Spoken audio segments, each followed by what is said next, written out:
അതേസമയം അതിരപ്പള്ളിയിലും കാട്ടാനയുടെ ആക്രമണം ഉണ്ടാകുന്നു. സ്ത്രീയെയാണ് കാട്ടാന ചവിട്ടിക്കുന്നത്. വാച്മരം ഊരുമൂപ്പൻ രാജന്റെ ഭാര്യ വത്സയാണ് മരിച്ചത്. ചാലക്കുടി താലൂക്ക് ആശുപത്രിയിൽ ഇതേ തുടർന്ന് സംഘർഷമുണ്ടായി. മൃതദേഹം മോർച്ചറിയിലേക്ക് മാറ്റാനുള്ള പോലീസ് ശ്രമം MLA സനീഷ് കുമാർ ഉൾപ്പെടെയുള്ളവർ തടയുകയായിരുന്നു. ഇതിൻ്റെ വിശദാംശങ്ങളുമായി അനീഷ് ആന്റണി ഞങ്ങളുടെ പ്രതിനിധി ചേരുകയാണ്. അനീഷ്, എന്താണ് അവിടുത്തെ സംഭവം? വിവരങ്ങൾ, പ്രതിഷേധങ്ങളെക്കുറിച്ച് കൂടി.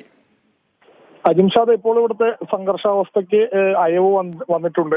ഈ സംഭവം ഉണ്ടാകുന്നത് 3:30-യോടെയാണ്. ഈ അതിരപ്പള്ളിക്കടുത്ത് ഉള്ള വാച്ചുമരം എന്ന് പറയുന്ന ആദിവാസി ഊരിലെ മൂപ്പനും അദ്ദേഹത്തിന്റെ ഭാര്യ വത്സയും കൂടിയാണ് ഈ വനവിഭവമായ മരൊട്ടിക്ക ശേഖരിക്കാനായി വനത്തിനുള്ളിലേക്ക് പോയത്. ഈ സമയത്താണ് ഈ ആന ഇവർക്ക് നേരെ പാഞ്ഞെടുത്തത്. ആനയെ കണ്ട ഊരുമൂപ്പൻ ഓടിമാറിയെങ്കിലും വത്സയ്ക്ക് ഓടിമാറാനായില്ല. ആന അടുത്തെത്തി തുമ്പിക്കൈ അടിക്കുകയായിരുന്നു. അടിച്ച ശേഷം ആന ചവിട്ടാനും ശ്രമിച്ചു എന്നാണ് മൂപ്പൻ പറയുന്നത്. ഈ ആന അവിടുന്ന് മാറിയ ഉടൻ ഊരുമൂപ്പൻ വനംവകുപ്പിന് വിവരം അറിയിച്ചു. വനംവകുപ്പിന്റെ ജീപ്പ് എത്തിയ ശേഷമാണ് വത്സയെ ജീപ്പിൽ താലൂക്ക് അതിലേക്ക് കൊണ്ടുവന്നത്. ഇതിനിടെ വാഴച്ചാലിൽ വെച്ച് വനംവകുപ്പ് തന്നെ സജ്ജീകരിച്ച 108-ന്റെ ആംബുലൻസ് അവിടെ കാത്തുനിൽപ്പുണ്ടായിരുന്നു. വാഴച്ചാലിൽ എത്തിയ ഉടൻ ജീപ്പിൽ നിന്ന് വത്സയെ ഇതിലേക്ക് മാറ്റി, ആംബുലൻസിലേക്ക് മാറ്റി. പക്ഷേ ആ സമയത്തിനുള്ളിൽ തന്നെ വത്സ മരണത്തിന് കീഴടങ്ങിയിരുന്നു. മൃതദേഹം നേരെ ചാലക്കുടി താലൂക്ക് ആശുപത്രിയിലേക്ക് എത്തിച്ചു. ഡോക്ടർമാർ മരണം സ്ഥിരീകരിച്ചു. ഇതിനിടെ MLA ഉൾപ്പെടെയുള്ള ചാലക്കുടി നഗരസഭാ ചെയർമാൻ ഉൾപ്പെടെയുള്ളവർ ആശുപത്രിയിലേക്ക് എത്തി. ഇതിനിടെ മോർച്ചറിയിലേക്ക് മൃതദേഹം മാറ്റാൻ പോലീസ് ഒരു ശ്രമം നടത്തി. വളരെ തിടുക്കത്തിലായിരുന്നു പോലീസിന്റെ ആ ശ്രമം. ഈ ശ്രമം ഉണ്ടായതോടുകൂടി MLA-യും അതുപോലെ നഗരസഭാ ചെയർമാൻ ഉൾപ്പെടെയുള്ളവർ പോലീസിനെ തടയുകയായിരുന്നു. എന്താണ് ഇത്ര തിടുക്കം ആ മൃതദേഹം മോർച്ചറിയിലേക്ക് മാറ്റാൻ എന്ന തരത്തിൽ ആക്രോശിച്ച് തടയുകയായിരുന്നു. തുടർന്ന് പോലീസും MLA-യും ഉൾപ്പെടുന്ന കോൺഗ്രസ് സംഘം ഉൾപ്പെടെ ഉണ്ടും തള്ളും, നേരിയ രീതിയിലും ഉണ്ടും തള്ളും എടാപ്പോടാ വിളികൾ വരെ എത്തി.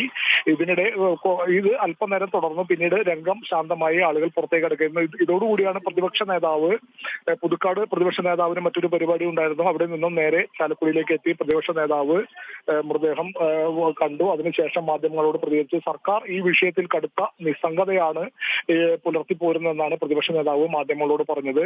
അതായത് ഈ വന്യജീവി ആക്രമണത്തിൽ നിരവധി ജീവനുകളാണ് ഈ അടുത്തിടെയായി പൊലിയുന്നത്. ഇത്രയും ഉണ്ടായിട്ടും സർക്കാർ വെറും 40 ചില്ലാനം കോടി മാത്രമാണ് ഈ വന്യജീവിയെ തടയാനായി ഈ ബജറ്റിൽ മാറ്റിവെച്ചിട്ടുള്ളത്. മറ്റു സംസ്ഥാനങ്ങൾ കേരളത്തെ പോലെ തന്നെയാണ് മറ്റു സംസ്ഥാനങ്ങളും ഇത്തരത്തിൽ വന്യജീവി ആക്രമണങ്ങളുണ്ട്. പക്ഷെ അവർ അവിടെ ഫലപ്രദമായി അതിനെ നേരിടുകയാണ്. പക്ഷേ കേരള സർക്കാർ അത് നിസ്സംഗതയോടെയാണ് കാണുന്നത്. കേരളവും കേന്ദ്രത്തും ഒരുപോലെ ഈ വിഷയത്തിൽ കുറ്റക്കാരാണെന്ന് പ്രതിപക്ഷ നേതാവ് പറഞ്ഞു. എന്തായാലും ഇപ്പോൾ ഈ ചാലക്കുടി താലൂക്ക് ആശുപത്രിക്ക് മുന്നിൽ വിവിധ രാഷ്ട്രീയ കക്ഷി നേതാക്കൾ ഉൾപ്പെടെയുള്ളവർ വന്നിട്ട് BJP സംസ്ഥാന വൈസ് പ്രസിഡന്റ് ദേവൻ, ചലച്ചിത്ര നടൻ ദേവൻ ഉൾപ്പെടെയുള്ള BJP നേതാക്കളും, മറുവശത്ത് DCC പ്രസിഡന്റും അതുപോലെ ചാലക്കുടി MP ബെന്നി ബേനാന്റെ നേതൃത്വത്തിലുള്ള കോൺഗ്രസ് സംഘവും ഈ ആശുപത്രിക്ക് മുന്നിൽ തമ്പടിച്ചിരിക്കുകയാണ്. എന്തായാലും കളക്ടർക്ക് വേണ്ടി ADM ഇപ്പോൾ ഇവിടെ എത്തുമെന്നാണ് നമുക്ക് അറിയാൻ കഴിയുന്നത്.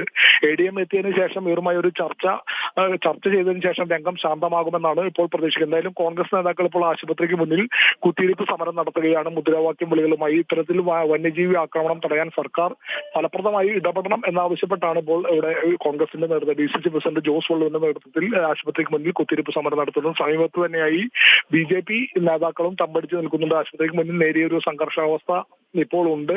എന്തായാലും ADM, കളക്ടർക്ക് വേണ്ടി ADM ഇപ്പോൾ ഇവിടെ എത്തുമെന്നാണ് അറിയാൻ കഴിയുന്നത്. ADM എത്തിയതിനു ശേഷം ചർച്ച ചെയ്ത് മറ്റ് രംഗം ശാന്തമായി പോസ്റ്റ്മോർട്ടം ഉൾപ്പെടെയുള്ള നടപടികളിലേക്ക് മൃതദേഹം മാറ്റാനുള്ള ഒരു തയ്യാറെടുപ്പിലാണ് പോലീസും അതുപോലുള്ള ബന്ധപ്പെട്ട അധികാരികൾ. എന്തായാലും ദാരുണമായൊരു സംഭവമായി കാട്ടാനയുടെ ആക്രമണത്തിൽ ഒരു 62 വയസ്സുള്ള ആദിവാസി സ്ത്രീ മരണപ്പെട്ടിരിക്കുന്നു. ഊരുമൂപ്പന്റെ ഭാര്യ വത്സ എന്ന് പറയുന്ന സ്ത്രീ മരണപ്പെട്ടിരിക്കുന്നു. മഞ്ഞക്കൊമ്പൻ എന്ന് പറയുന്ന ആനയാണ് ഈ ഇത്തരത്തിൽ ഒരു ആക്രമണം അഴിച്ചുവിട്ടതെന്നാണ് ഊരുമൂപ്പൻ പറയുന്നത്. അവർക്ക് കൃത്യമായി ആനയെ കുറിച്ചുള്ള ധാരണയുണ്ട്. ഈ ആന സ്ഥിരം ഈ മേഖലയിൽ പ്രശ്നക്കാരനാണെന്ന് ഊരുമൂപ്പൻ നമ്മളോട് ഉൾപ്പെടെയുള്ള മാധ്യമങ്ങളോട് പ്രതികരിച്ചു. എന്തായാലും ദാരുണമായൊരു സംഭവമാണ് കാട്ടാനയുടെ ആക്രമണത്തിൽ അതിരപ്പള്ളിയിൽ ഒരു ആദിവാസി സ്ത്രീ കൊല്ലപ്പെട്ടിരിക്കുന്നു. അജിംഷാദ്.